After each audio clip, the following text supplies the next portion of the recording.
സംസ്ഥാനത്ത് വോട്ടെണ്ണലിനുള്ള ക്രമീകരണങ്ങൾ പൂർത്തിയായി. ആദ്യഘട്ടത്തിൽ പോസ്റ്റൽ ബാലറ്റുകളാണ് എണ്ണുക. 8:30 ആദ്യ ഫലസൂചനകൾ ലഭ്യമാകും.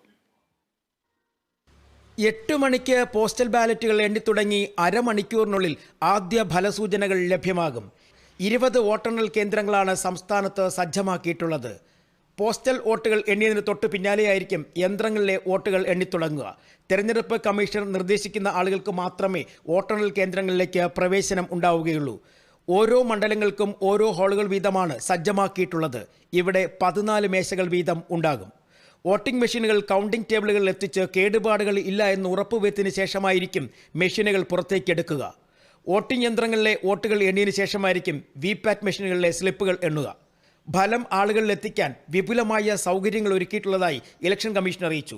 കമ്മീഷന്റെ വെബ്സൈറ്റ് വഴിയും വോട്ടേഴ്സ് ഹെൽപ്ലൈൻ ആപ്പ് വഴിയും ഫലങ്ങൾ ലഭ്യമാകും. ഓരോ റൗണ്ട് കഴിയുമ്പോഴും അസിസ്റ്റന്റ് റിട്ടേണിംഗ് ഓഫീസർമാർ വഴിയായിരിക്കും ഫലസൂചനകൾ ലഭിക്കുക. Kerala vision news, Thiruvananthapuram.